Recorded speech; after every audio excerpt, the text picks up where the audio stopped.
La femme du jour de ce journal s'appelle Fanny Mandinga, styliste et modéliste. Cette créatrice donne du tout pour la promotion du Made in DRC. Lauréate de toutes les promotions durant son parcours scolaire, Fanny Mandinga a ajouté la formation en management pour allier deux binômes, création et gestion, la mode et sa passion et sa vie. Elle transmet à celles et ceux qui l'entourent le goût du travail, peu importe le genre.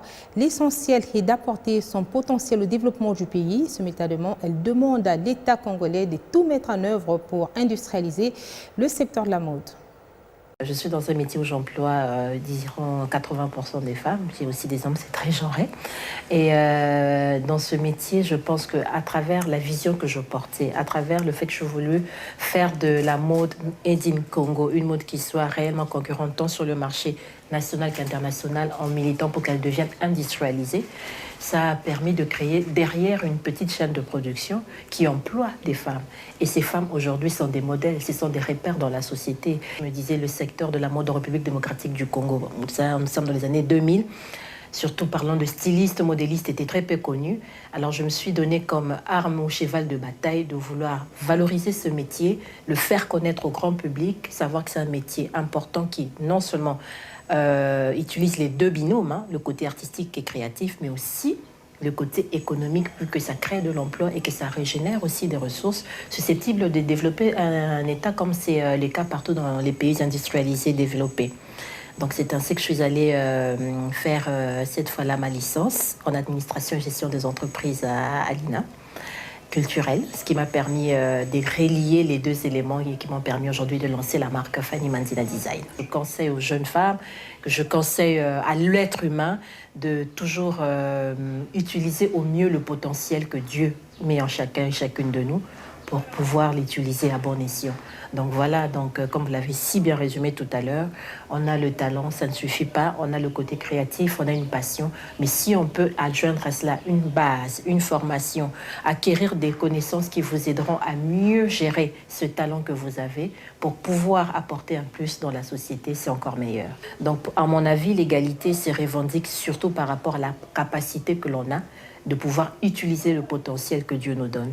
Et par rapport à ça, il ne faut pas se renfermer dans des débats parfois que moi j'estime sexistes, quand on veut tout simplement revendiquer l'égalité sans être en mesure de pouvoir justifier ou assumer cette égalité-là, telle que c'est vu et perçu actuellement. Donc voilà, c'est ça au fait ma vision de choses.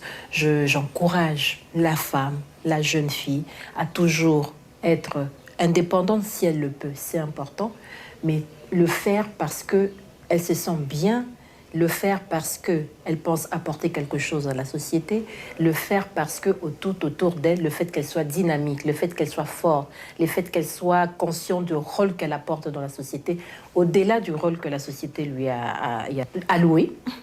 Parce que généralement, la femme, il y a un cliché, c'est mère, porteuse de famille et autres. Au-delà de tous ces atouts, avec ou sans, de pouvoir se dire je suis une personne, un être humain capable d'apporter quelque chose et me battre en fonction de ça. Et c'est donner surtout toutes les armes. Si on a la chance de se former, ok, il faut y aller. Si on a la chance d'avoir, je ne sais pas moi, une opportunité qui vient par rapport à un fait qui vous permet de vous lancer soit sur un commerce, soit sur un métier, soit sur une étude, peu importe les situations dans lesquelles on se retrouve en tant que femme, saisir ces opportunités et les utiliser, peu importe le rôle que la société nous a donné. Derrière des sociétés ou des entreprises porteurs d'emploi et qui font un travail de fond qui est réel, qui est apprécié par la grande clientèle, c'est que ça mérite d'être soutenu par le comportement de nos clients, de nos acheteurs, de nos potentiels, enfin des personnes qui croient en la marque. Donc il y a toute cette chaîne derrière qui permet à ces jeunes femmes et ces jeunes filles d'être autonomisées et de valoir et d'apporter quelque chose dans la société. La seule manière, de le faire, c'est industrialiser notre secteur. Donc pour ça, c'est des gros moyens en amont. On a besoin d'un grand accompagnement par rapport aux décideurs de ce pays.